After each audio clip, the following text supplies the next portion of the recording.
Alright gamers, I am back again doing another little quote-unquote rizcast. I'm changing up the format though for this one. I'm gonna be playing some ranked battle Splatoon because I wanted to try another format to see if people like this one better more than just me sitting in front of the camera and talking. But if you like the older format where I sit in front of the camera and talk rather than just play gameplay, that's cool too. I can switch back to that one. But I think today the first thing I really want to talk about, or probably like the only thing I really want to talk about, is my stupid freaking car. Alright, so if you were unaware lately, I did a stream to try to raise money to get my car fixed because I had an incident about like a week ago now, as of recording this, where I went on to hit my emergency brake because I was parking on a hill, and I don't know, I always use my e-brake when I park on a hill. So I hit that, and the e-brake just kind of snaps. Thankfully, it didn't snap with the e-brake, like, actually in use. It snapped before the e-brake could, actually come out, so I didn't, like, have to drive with my e-brake just dragging against the ground. But, so I did a stream to raise money so I could get that fixed, because I just don't have the money for it right now. So, that happened. I take my car in to get fixed. Also, I could, shout out all the lovely people who donated to that stream. Thank you so much. Your donation saved my life. My car was not going to pass inspection with that brake. Well, kinda. It would've, but it would've been a really close call. So I take my car in to go get looked at. I get it inspected. It passes inspection by like a hair. I literally have no idea how it did because the car is honestly just such a piece of junk that it really, in my opinion, shouldn't have.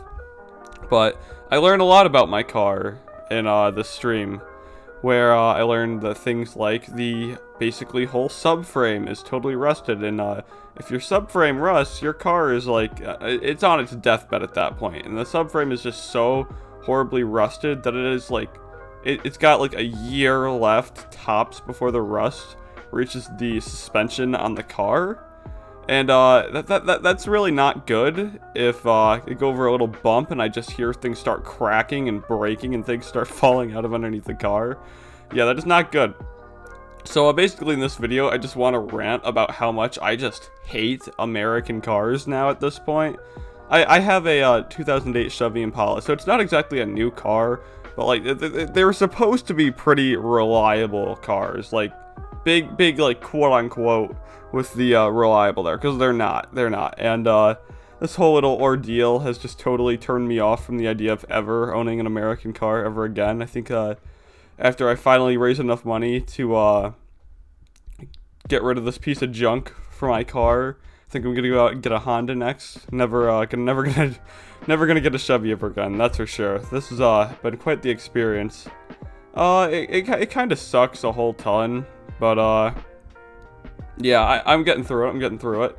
Wow, that's only 3 minutes. What else can I rant about in my life that's been going on? Actually, you know what?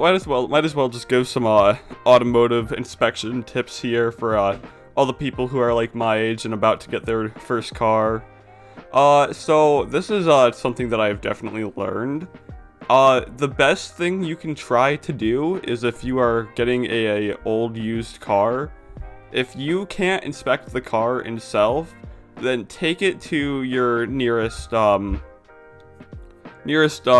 mechanic to get it looked at. They can usually do that if you like pay them with currency. That's so stupid. I was not sure how I was gonna word that, but if you go and get the car inspected, if you can't get the car inspected, if the person you're buying it from doesn't want you to do that, that's probably a car that you should stay away from. I made the mistake of not having this done because I got it from a family friend who I thought I could trust, but never again there.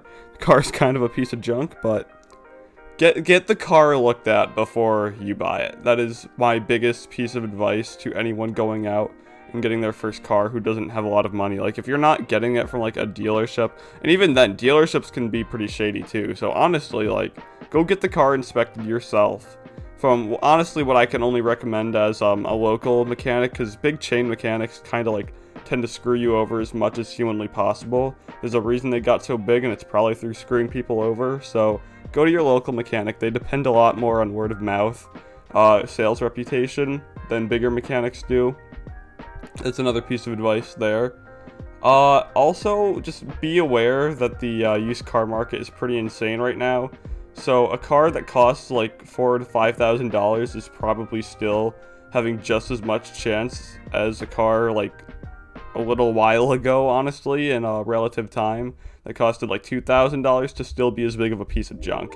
So just be very careful right now if you're going out to buy a car. Do not make my mistakes here, or you will end up like me with a car with a rotting subframe that eventually will just like crunch itself to death. So yeah, honestly, I think that's it for today. A little short rizcast here.